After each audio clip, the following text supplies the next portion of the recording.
अस्सलाम वालेकुम guys, welcome back to my channel. तो आज का मिनी व्लॉग स्टार्ट करते हैं। पहले तो आप सबको मेरी तरफ से ईद मुबारक। तो मीन्स कुछ ऐसे हैं कि हमने जाना था वेड़ा लेने, तो हम उठ गए थे 4:30 बजे। दो बंदे को लेने के बाद जब हम लोकेशन पे पहुंचे तो तब 5:05 हो गए थे। फिर हमने अपना वेड़ा खोला और उसको लेके सीधा घर की तरफ आ रहे थे। इतना ये गुस्से वाला वेड़ा था और उतना ही मासूमियत के साथ ये चल रहा था। का भाई फिर इसके पीछे पीछे बाइक लेके आ रहा था बिल्कुल 5 की स्पीड पे। देखो जब हम घर लेके आए तो तब तकरीबन हो गए थे 5:45। तो फिर मैंने उसका चारा वगैरह लाया और घर ला के उसे रखा। तो फिर मैं जल्दी जल्दी ईद की नमाज पढ़ने चला गया था। राय तो पता चला कि कसाई सिर्फ मेरा ही वेट कर रहे हैं, उन्हें मेरे से इजाजत लेनी है क्योंकि मेरे नाम की कुर्बानी भी थी। तो मैंने इजाजत जल्दी जल्दी दी और फिर उन्होंने कुर्बानी कर दी। तो शाम को ना मैं बेकरी पे गया था तो मैं ये लाया था, मुझे 290 रुपये ठुक गए। तो फिर मैंने सोचा क्यों ना इसका व्लॉग ही बना लिया जाए, तो आपको बताया जाए कि सिर्फ 14 स्टिक को 290 रुपये में बेच रहे हैं। खुद तो शर्म करो यार। फिर मैंने एक स्टिक निकाली और खाना शुरू कर दी। इसकी वजह से ना मुंह को थोड़ा कूलिंग शुरू शुरू में होती है। उन्होंने ना गोश्त के सारे छोटे छोटे पीसेस कर दिए थे, तो हमने उसके शापर बना के पैक कर दिए और अब मैं रेडी था कि सबको डिस्ट्रीब्यूट करने जाऊं। इधर बैठ के मैं छोटे भाई का वेट कर रहा था कि जब वो नीचे आएगा तो मैं उसको लेके तो चले जाऊंगा। फिर मैं चेक कर रहा था मेरी एनक का कितना वजन है, तो पता चला इसका वजन सिर्फ और सिर्फ 30 ग्राम है। इतनी तेज पंखा चल रहा था लेकिन फिर भी हवा हमारे तक नहीं आ रही थी और गर्मी तो इतनी ज्यादा थी। आपको गैस की जरूरत नहीं है, फिर आप ना बैठ जाएं और एक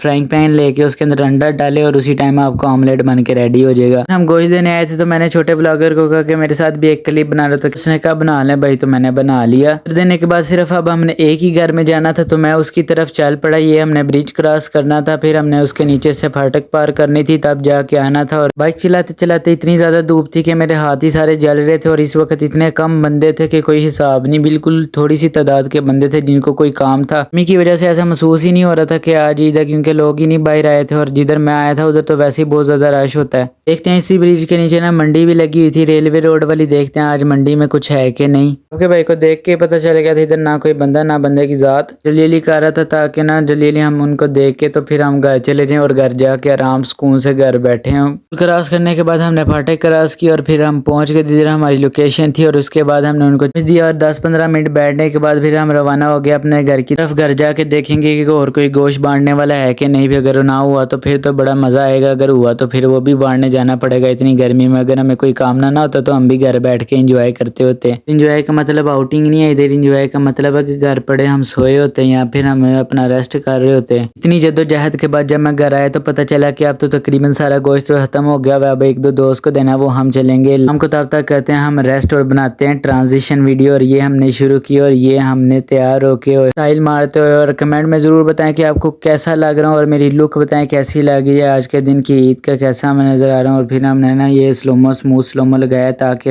सेटिक वाइब आए और इसकी वजह से हम तो पसीनो पसीन हो गए थे। फिर मैं बाहर गया थोड़ी हवा खाने तो पता चला कि बाहर भी गर्मा गर्म हवा है, तो मैं फिर दोबारा अंदर की तरफ रुख कर लिया क्योंकि हमने गर्म हवा नहीं खानी। जो मेरा छोटा भाई वीडियोस नहीं बनाने दे रहा था वो कह रहा था कि चलो पहले मुझे ना लेके चलो कहीं घुमाने। मैंने उसे कहा अभी बाहर बहुत गर्मी है, तो वो मान नहीं था रहा। फिर मैंने ना कहा पहले सैंडविच खा लेते हैं क्योंकि सुबह से कुछ खाया नहीं। सैंडविच खाने के बाद आपके भाई में ताकत आ गई थी और फिर मैंने उसे कहा कि चलो अब हम चलते हैं स्पीडो स्पीड। को भी तैयार किया और खुद भी तैयार होके तो फिर उसको लेके तो मैं बाइक पर बैठा। छोटे भाई की फरमाइश पे हम इसको ले गए थे चाचू घर और वो तो बातें किसी और से ही कर रहा था, तो मैं बैठ के अपने कजन के बात और मैंने उसे कहा कि चलो हम का शूट करते हैं, आज ही स्पेशल व्लॉग है। फिर हम छत पे चले गए थे। मैं ना सन की वजह से मैंने कहा अच्छी वाइब आ रही है तो हम ना वीडियो ही बना लेते हैं। और पीछे ये दरख्त ने ना कूल वाइब दे दी जिसकी वजह से बड़ा मजा आ गया था और मैंने कहा वाओ। एंड हमने दूसरे कज़न को पकड़ा और उसके साथ वीडियो बनाई था। हम घर आ गए थे क्योंकि थक भी काफ़ी ज़्यादा गए थे और वो भी जिद कर रहा था कि चलो चलते हैं। लाइक और सब्सक्राइब ठोक दें और कमेंट में ज़रूर बताएं कि आपको व्लॉग कैसा लगा। मिलते हैं आपको अगले व्लॉग में, तब तक के लिए अल्लाह हाफिज़।